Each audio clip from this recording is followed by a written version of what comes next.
Good day. I'm going to start this video by providing an update about the situation with respect to the Ukrainian missile strike on Makeyevka, which killed a large number of Russian soldiers.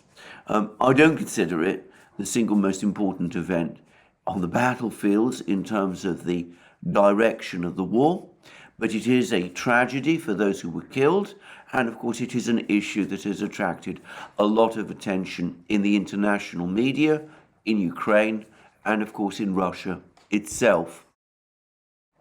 The Russian authorities have now increased the death toll from the missile strike on Makeyevka from 63 to 89.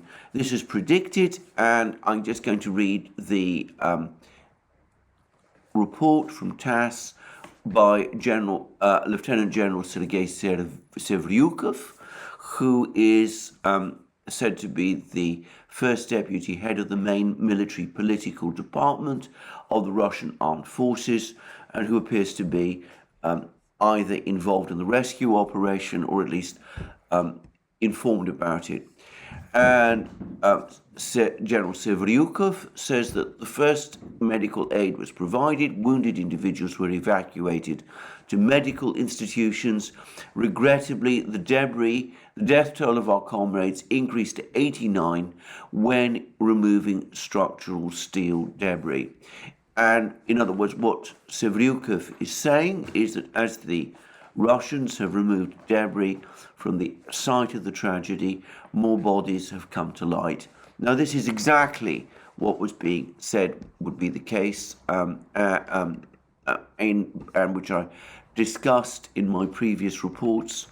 And I suspect that we are probably now coming close to the total death toll for this tragic affair. Sevryukov, by the way, had more to say, and he again makes it clear that the consensus, the emerging consensus, is that the Ukrainians, or if you prefer their Western sponsors, identified the location of this unit that was in this vocational school because of lax mobile phone discipline on the part of some people, not necessarily, by the way, people involved, people who were actually in this building at the time. And this is what he told reporters. It has already become obvious at present that the main cause of the occurrence was activation and large-scale use, contrary to the ban, of personal phones by personnel within the reach of the enemy's destruction means. This factor enabled the enemy to take the bearing and determine coordinates of serviceman location to deliver a missile strike. Required measures are being taken to prevent, at present, to exclude such tragic incidents in the future. So, in this particular unit, there was a weakening in mobile phone use discipline. And the blame for that does not lie with the soldiers who were killed. It lies with the officers and non-commissioned officers who were in charge of the unit and who were not ensuring that the soldiers preserved proper mobile phone discipline. And it looks as if more than one person, as I said, was involved in using mobile phones. And it also looks, at least from what Sevryukov is saying, that in this particular unit, mobile phones were being used on a fairly regular basis, contrary to Russian military doctrines. Now, I have to say this, it isn't just the officers of this unit who are to blame. I am assuming that the Russians have their own monitoring facilities, and the higher military authorities didn't pick up the fact through these monitoring facilities that these mobile phones were being used by this unit. And I expect that there will be an investigation. This is probably the investigation by the investigative committee that has been talked about.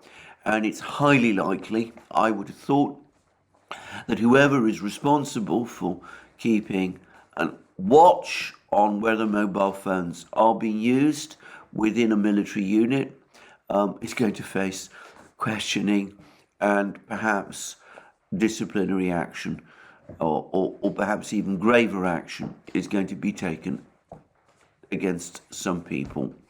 So that's what I wanted to say about this. Now, I received a somewhat angry email from someone who says that the biggest thing that went wrong at Makeyevka was, and something that we didn't mention either on this channel, I haven't mentioned on this channel or on the Duran channel, is that there was a failure of the air defense system, the Russian air defense system, in that only 2 out of the 6 HIMARS missiles which were launched were shot down.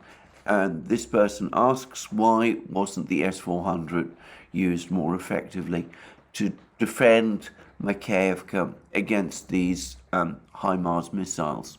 Well, the short answer to that question, the last question, is that the Russians do not, as far as I understand it, use S-400 missiles to shoot down HIMARS missiles. The S-400 is a very powerful, very expensive system.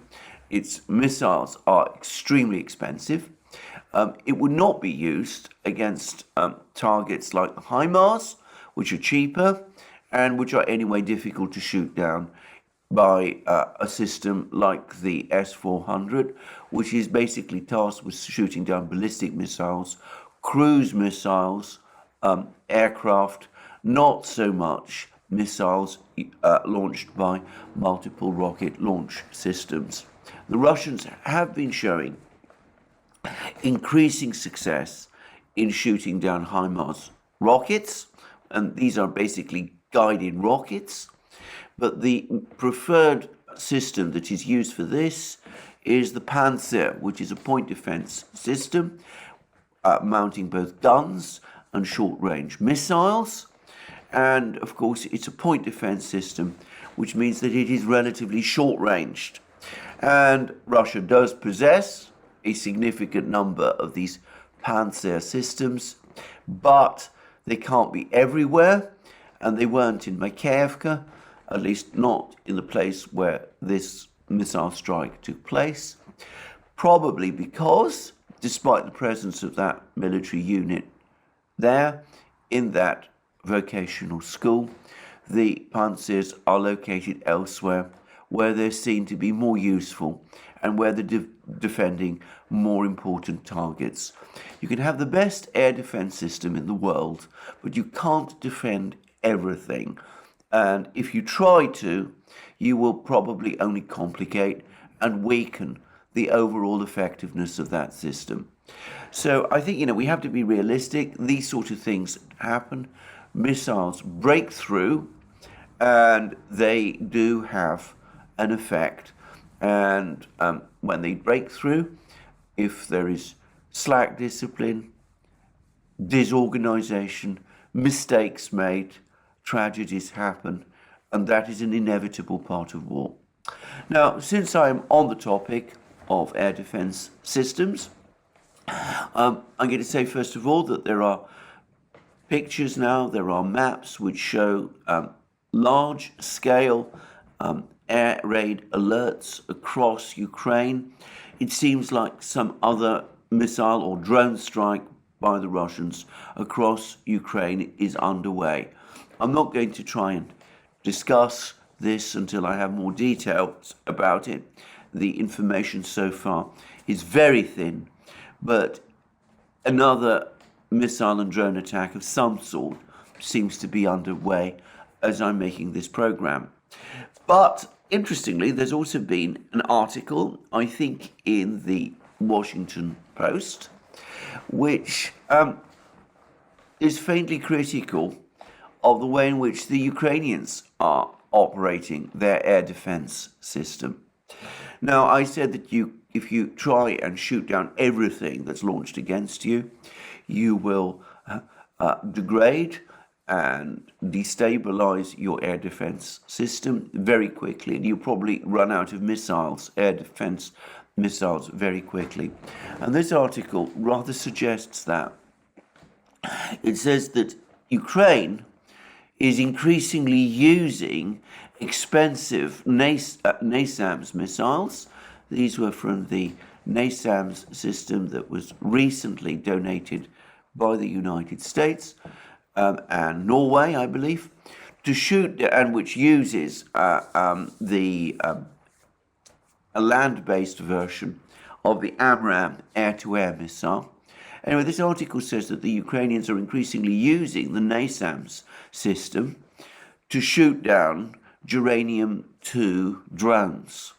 And uranium-2 drones cost perhaps $20,000 a piece to make, whereas the NASAMS system is multiple times more expensive, as are, of course, the missiles it launches.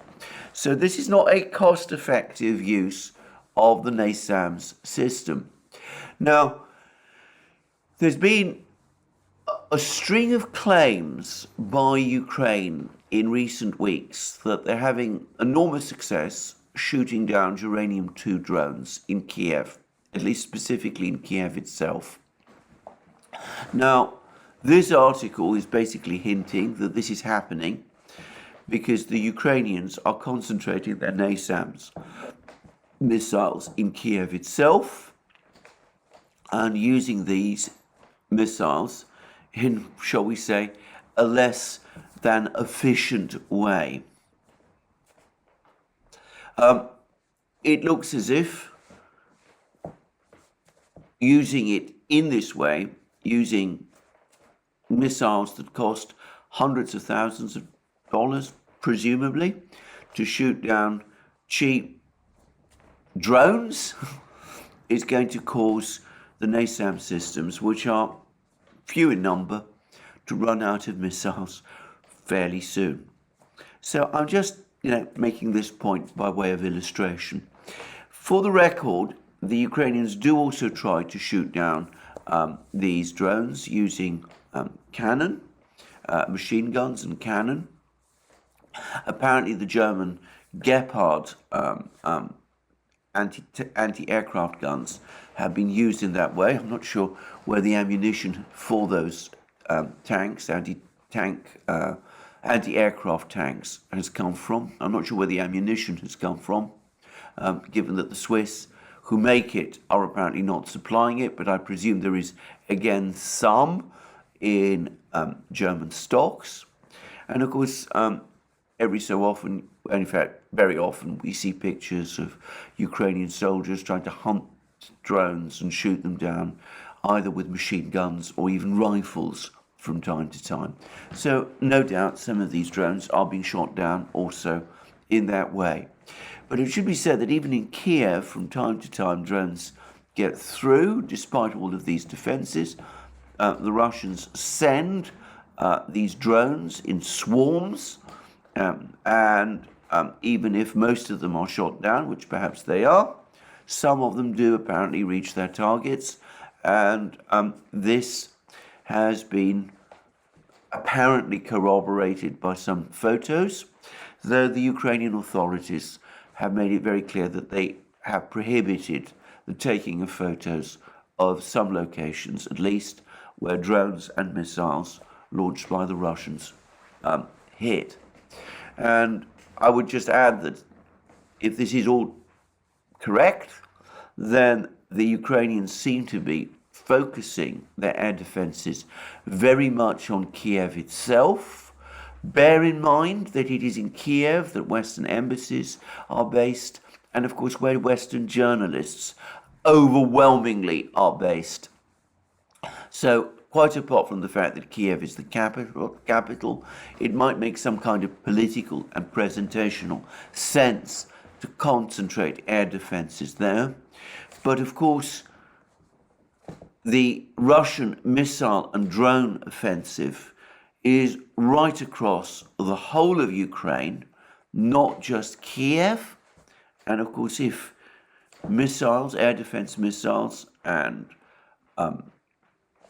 other air defense systems which are in relatively short supply, systems like NASAMS and the Gepard, are being concentrated to defend Kiev, then that, of course, leaves other places more open to attack. Anyway, that's what I'm saying. Again, it's a little bit inferential discussion, but it does seem, it is in fact confirmed in the US media, that Ukraine is using expensive missiles, very expensive missiles, to shoot down very cheap drones. And I recall about a week ago, perhaps 2 weeks ago, there was a article in The Guardian, the British newspaper The Guardian, which said that if Ukraine uses expensive Patriot missiles to shoot down drones, and that is a worry that they might in fact do that, then they will run out of Patriot missiles very fast. It will not be a wise or cost-effective move, and it would jeopardize, it would make ultimately a nonsense of the Patriot missile delivery. And we see with the NASAM system, that's exactly what they appear to be doing. Anyway, that's all I'm going to say about this. There's now some information from the battlefields, and I'm not obviously in a position to verify this, but I believe that it is probably correct. Now, this comes from a Russian war correspondent, and who's called Epodubny. I don't know anything about this person, but I will say that his report has been republished by a Russian Telegram channel called Slavyangrad, where you can find it. And I've found that when Slavyangrad publishes battlefield information, they tend to do so reliably. And I tend to trust the information, the battlefield information that Slavyangrad tends to provide. So I just wanted to say that, and I will now read what Slavyangrad reports Epodubny as having said. It is reported that the fighters of the Wagner organization have managed to breach the defense lines. The defense lines in in Opitnoye, and in the areas around the village of Opitnoye, near, well, they say Artyomovsk, which is of course the name given to Bakhmut, but it is in fact Bakhmut that we're talking about. Now Wagner fighters are trying to reach Bakhmut from the southeastern outskirts. Heavy fighting continues in the area of Klesheyevka.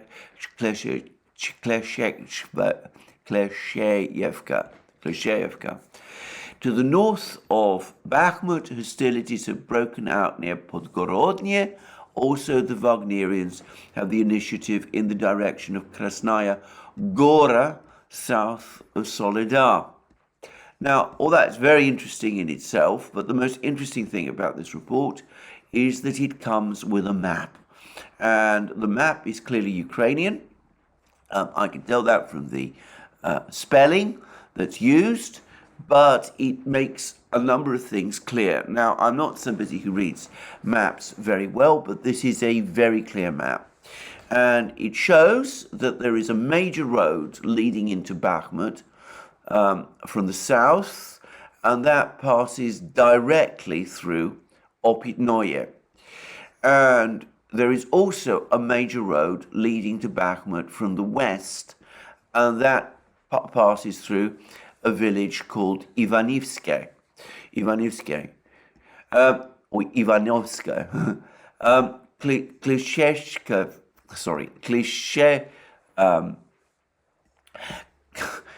Klesheyevka lies directly between Opitnoye and Ivanovskoye. So it's no actual road passes it, but if you're going to capture Ivanovskoye and the road leading into Bakhmut from the west, then you need to control or have consolidated your position in Klesheyevka.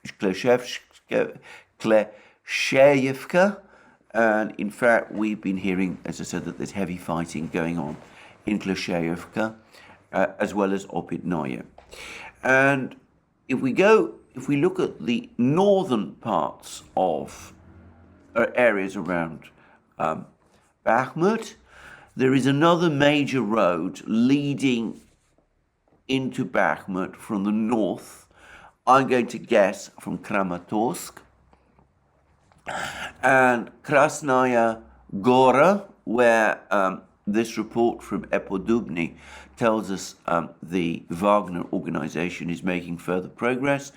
Krasnaya Gora lies directly next to this road. And the other place that's mentioned in Epodubny's report, where fighting is said to have broken out, which is Podgorodnie. Well, Podgorodnie is shown on this map as being a suburb in the northeast of Bakhmut itself. So this is actually an area of Bakhmut, northeast of Bakhmut, fairly close to Krasna Gora, which is this large village astride the main road from, I'm guessing, Kramatorsk. And importantly, it's also between Bakhmut and another large village, Bakhmutskoye, which there were reports that the Russians, the Wagner organization, Russian troops, have made a breakthrough in Bakhmutskoye as well. Bakhmutskoye, to be clear, is a different place from Bakhmut, which is the town that we've been mainly talking about. Now, Bakhmutskoye adjoins Soledar, which is a small town in this area, and that's also shown in the northeast part of this map. And there's further reports that there's now a very, very big Russian attack on Ukrainian positions in Soledar. The Ukrainians have been finding it difficult to, have been resisting in Soledar for some time. And Soledar, which is essentially another town, but you could almost call it a suburb of Bakhmut, Soledar forms part of the defense lines that lead from Bakhmut through Soledar all the way up north to the town of Seversk. So anyway, this map gives us some idea, therefore, of what is happening. The Russians, the Wagner organization, is able to fully consolidate control of Opitnoye. Then the road into Bakhmut from the south, the major road into Bakhmut from the south, is finally and conclusively cut. If they're able to consolidate control of Klesheyevka, then they're well on the way to capturing Ivanovskoye. And if Ivanovskoye is captured, and a couple of days ago, there were reports that fighting has already begun in the area around Ivanovskoye, so it looks as if there are advanced units of the Wagner organization and of the Russians attacking that particular location as well. If Ivanovskoye is captured, then the main road to Bakhmut from the west also falls. And with the Russians now apparently also gaining ground in Krasnaya Gora and in the northwest suburbs of Bakhmut and in Bakhmutskoye, which apparently they've largely captured, then you can see how the ring around the central area of Bakhmut, where the Ukrainians still have troops, where they built trenches and fortifications and all of the rest, how the ring is starting to close. Now, there's a video been circulating of Yevgeny Prigozhin, the head of the Wagner organization, who, by the way, just to emphasize, is not a military officer. He's not, as far as I understand it, the actual commander, battlefield commander of the Wagner Group assault forces. Anyway, we see him, he's visiting casualty station. You see some wounded Wagner operatives there, some who are undoubtedly dead as well. And Prigozhin makes a number of statements. He says that capturing Bakhmut is complicated because the Ukrainians have fortified many of the houses. He says he's clearly plucking numbers out of his head here, but he says there could be 500 houses that have been fortified. He says it takes sometimes a day to capture a single house. Sometimes it takes weeks to capture a single house. But his main theme and the main point he's making is that the Russians need more equipment. And the reason he's saying that is not difficult actually to gauge, and this is clearly the purpose of the video, and I'm discussing it not because it tells us actually, in my opinion, very much about the fighting in Bakhmut, but because he's clearly making a pitch for more equipment to be supplied to the Wagner organization. Now that the Russians are centralizing control of all their forces in this war, now that the single command headed by Surovikin has been created, Prigozhin is not able to just rock up and presumably buy weapons and equipment from perhaps the actual producers.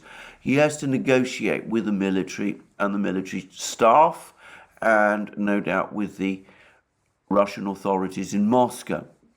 Now, there is a particular reason why he's probably making more demands for weapons at the moment, and that is that on the 1st of February, the Russian Defense Minister, Sergei Shoigu, is due to report to Putin about the equipment supplies to the Russian forces involved in this war. So what Prigozhin is doing, and to my mind, the entire purpose of this video is to make sure that his forces, the Wagner forces, get their cut of the weapons, the BMP-3s, the guns, the shells, the drones, all of those sort of things that he feels that they should have. So I just wanted to discuss this video because I've seen some media outlets have been, in the West in particular, have been focusing on it. They haven't mentioned the fact, as I said, that there's this big meeting happening in Moscow on the 1st of February. It's clear to my mind that there is now an entirely predictable tussle within the Russian military hierarchy, of which the Wagner Group and its commanders are unquestionably part. That this tussle, that there's now a tussle, people are demanding more equipment as more equipment is on the way. And in fact, we are getting lots of reports that alongside the build-up in terms of manpower, the deployment of reservists in large numbers on the Russian side in Ukraine, large amounts of equipment, it seems enormous amounts of equipment, are being sent there as well. And I've discussed this again in many programs, but we see endless trains of with tanks and armored vehicles, BMP-3s, guns, those sort of things, Iskander missile systems pouring into the battle zone from Russia. We're also hearing more and more reports about more and more drones being deployed as well. Also, all the usual complex weapon system, sophisticated devices like devices to track down Starlink terminals, all that kind of thing. All of that is now pouring in to the war zone, and it's not surprising, as I said, that some people, Prigozhin specifically, are now making a heavy pitch to be provided with their share of these things. Anyway, what news is there from other battlefronts? Well, the Russians claimed that they killed 150 Ukrainian soldiers in a single missile strike. It's one of the missile strikes I discussed recently. They also claim to have destroyed in a warehouse large amounts of equipment, Ukrainian equipment, including rockets for the HIMARS system. There's no confirmation of any of this from the Ukrainian side. And the Russians also claim that in a missile strike, they destroyed the HIMARS launcher that struck at Makeyevka and which caused all the damage or the killing or the deaths in Makeyevka. Again, I'm not in a position to confirm that either. There have been reports trickling in, even as I'm making this program, of a Ukrainian missile strike on a town in Zaporozhye region. Apparently the military commandant's office in this town was hit, and this is not a military installation exactly, despite the fact that it's referred to as the military commandant's place. It's part of the civilian and military administration. It's an administrative building, and apparently, supposedly, allegedly, civilians have been killed. I'm not getting very much information yet as to exactly what happened, but no doubt some information will come through eventually. There are reports from the Ukrainian side that there's been more fighting in Zaporozhye region itself, and there's talk from the Ukrainians that they've hit some important Russian targets in Zaporozhye region. No confirmation of that from the Russians. As we've seen, when the Russians do suffer significant losses, as we've seen in Makeyevka, they do acknowledge it. So we mustn't assume that just because the Ukrainians say something has happened, it's true. If it has happened, if lots of Russian soldiers are killed, the Russians tend to confirm that that is indeed actually the case. Anyway, Ukrainians have made certain claims. So far, there's been no corroboration of any of them from the Russian side, and I am skeptical, actually, that they are true. But we will have to wait and see. Now, what there has been is some confirmation of a Ukrainian, that there was indeed a big Ukrainian offensive in the Kremennaya area about a week ago. You may remember that there was a lot of talk at that time from Ukrainian sources that Kremennaya in particular had either been captured by the Ukrainians or was about to fall. And that turned out to be wrong. And in fact, there's now dribbles of information coming through from both sides that the Ukrainians made a major push towards Kremennaya, but that it was beaten back with heavy losses. Again, it's difficult to get exact information about this, but it seems that this offensive in Kremennaya, or towards Kremennaya, may have been coordinated by Ukraine with its Western backers, and that the fact that it failed is possibly causing some degree of recrimination and finger pointing and dismay. Now, a correspondent, a viewer, sent me via an email a article in a Russian journal, I presume it's Russian, called Voyenoye Obozrenie. But this article claims to derive from a Ukrainian site called Strana. Strana is a dissident Ukrainian site. I believe it's been effectively banned from Ukraine itself by the Ukrainian authorities, but it does still operate, and it's apparently still widely read in Ukraine itself, despite the attempts of the Ukrainian authorities to restrict its readership. And a little bit like Medusa, the Russian dissident website, which is based in Latvia, I myself found Strana on occasion to be a reliable information source. And Strana apparently is claiming that they have details of a telephone conversation between General Zaluzhny, the commander of the Ukrainian armed forces, and General Milley, the US chairman of the Joint Chiefs of Staff. And this is what this report says. As the Commander-in-Chief of the Armed Forces of Ukraine noted, another difficult area is the area of Svatovo and Kremennaya, where the Russian armed forces at one time were able to stop the offensive of Ukrainian formations. Zaluzhny told Milley that the armed forces of Ukraine are holding Russian forces in this direction with super efforts. And in fact, there's been lots of reports, as I said, that the Russians are in fact pressing their own offensive in this general area, moving from the north towards the town of Kupiansk on the Oskol River, which was captured by Ukraine over the course of its successful Kharkiv counteroffensive of September and October.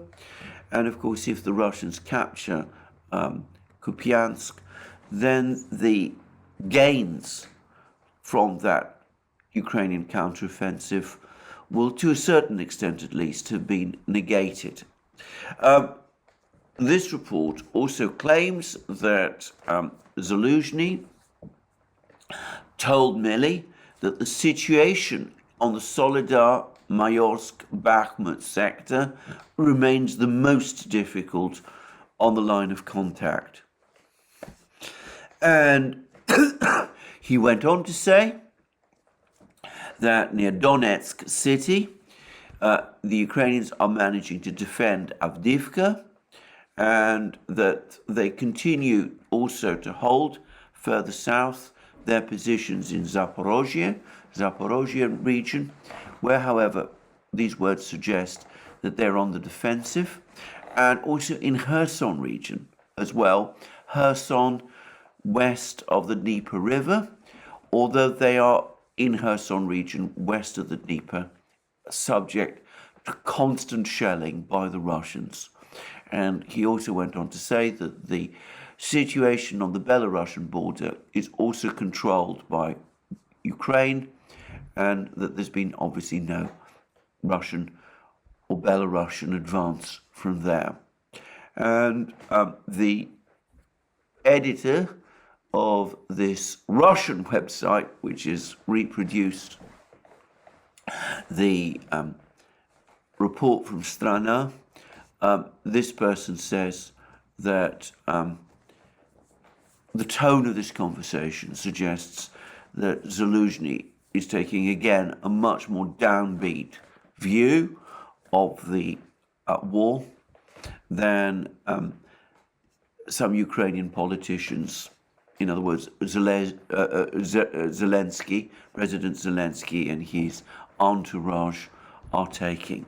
That the Ukrainians are having a hard time in Solidar, Mayorsk, Bakhmut area, and that their offensive, their attempted offensive in the Svatovo Kremennaya area has failed, and in fact the Ukrainians are only able to hold back the Russian advance in this area through super efforts.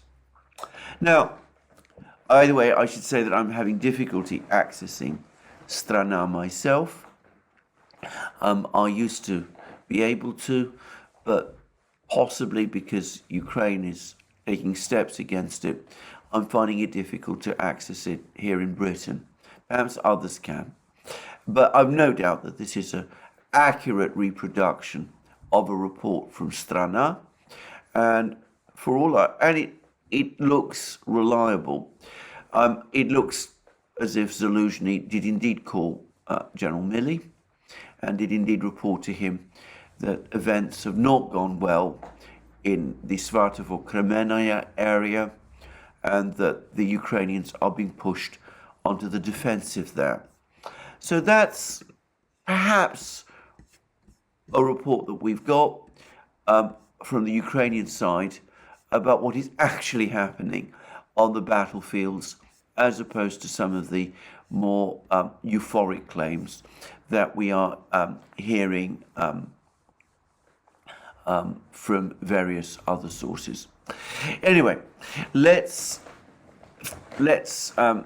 now round off with some news from other places. Putin has presided over a meeting in the Kremlin where he's been informed by the Russian military that the Admiral Gorshkov frigate has now been re-equipped with Zircon hypersonic anti-ship missiles and is now on a tour of the world's oceans sporting these hypersonic missiles.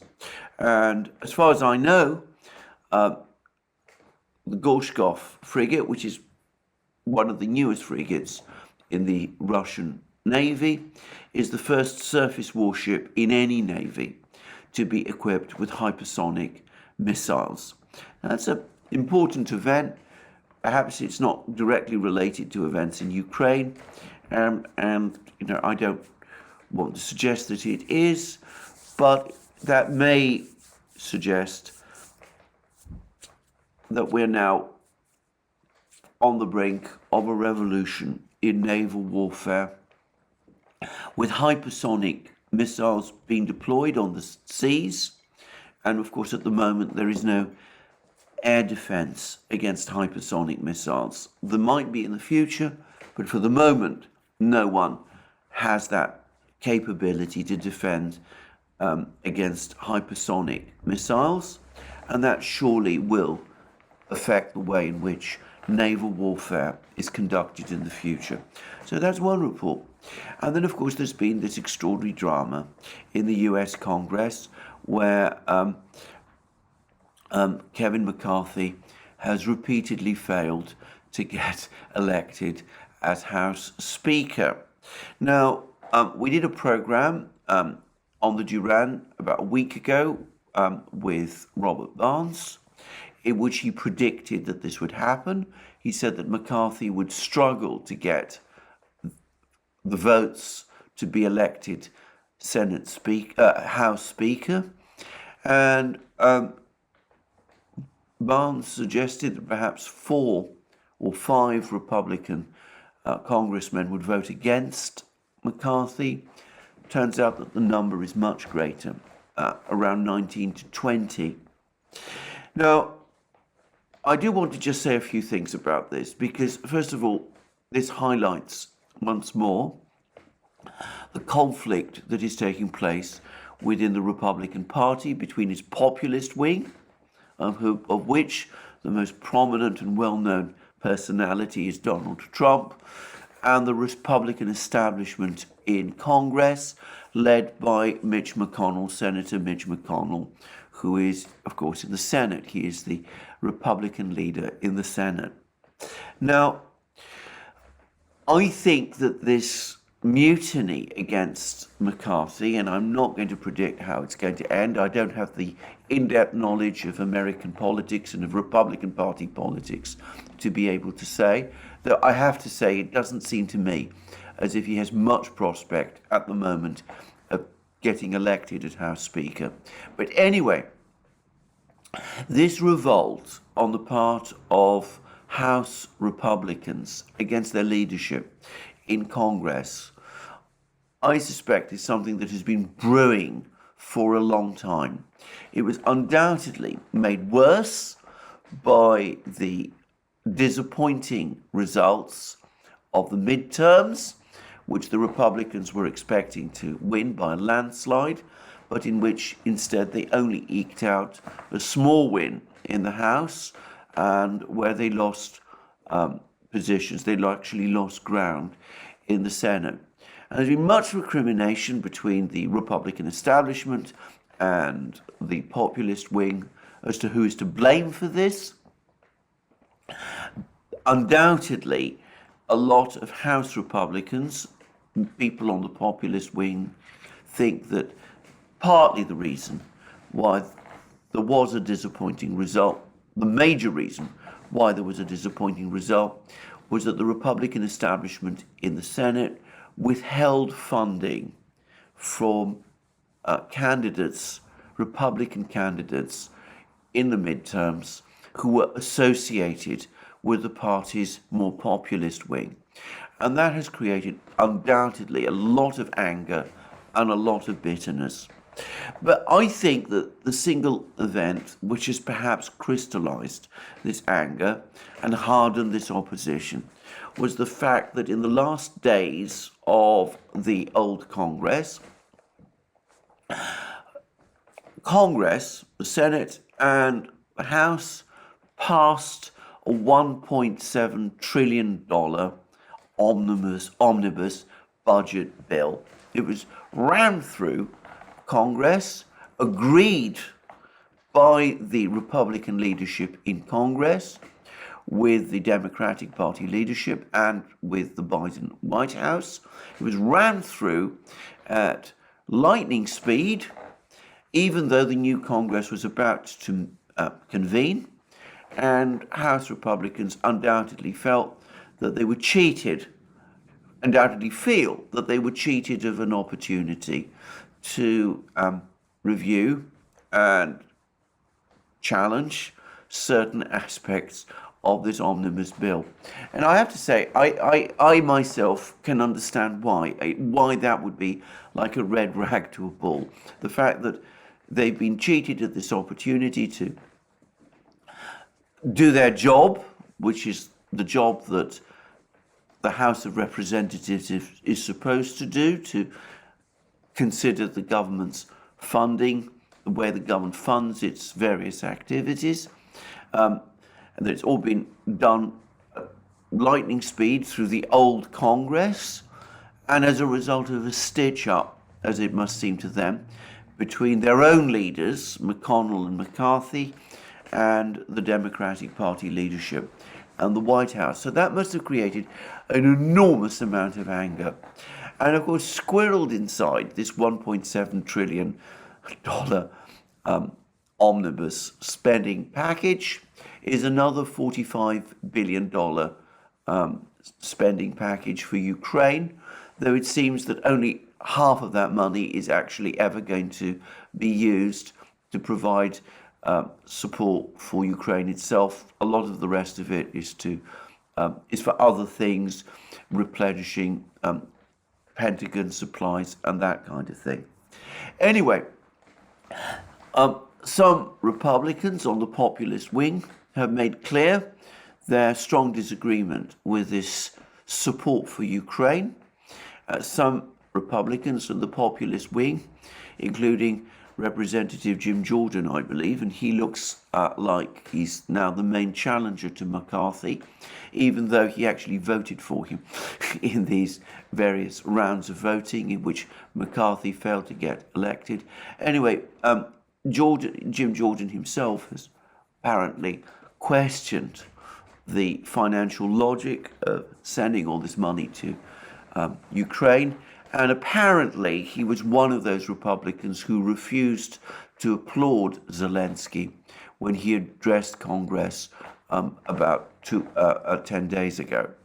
So this allocation of money to Ukraine has, I think, annoyed a lot of Republicans on the populist wing. And I suspect what has annoyed them even more is an extraordinarily crass comment by Mitch McConnell, in which Mitch McConnell said that providing funding to Ukraine is priority number one for most Republicans. Well, I found that an extraordinarily crass comment because I suspect that even Republicans, many Republicans who do want to provide support to Ukraine, do not see that as their priority number one.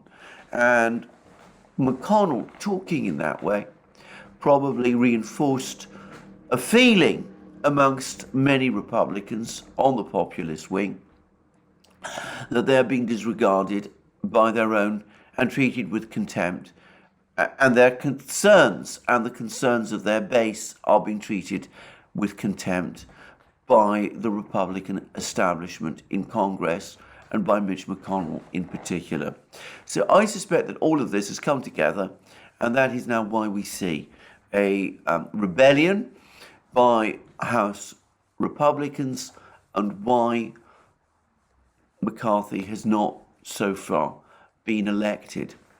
Now, what does this mean in the long term? Well, obviously it means that this power struggle within the Republican Party, which, by the way, my own personal view is that the populist wing is incrementally winning. I suspect that McConnell himself will not be the Republican majority, the Republican leader in the Senate for very much longer.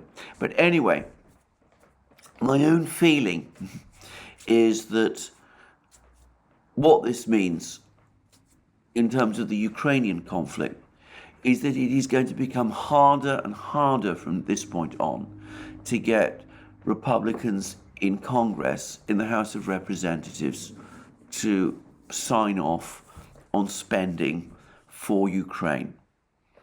I'm not necessarily saying that is the case, but I think that McConnell, through his extraordinary comment and the action of the Republican leadership in Congress, have now made this support for Ukraine an issue in the Republican Civil War, and with the Republicans in control of the House of Representatives, and with the populist wing in the House of Representatives increasingly asserting itself.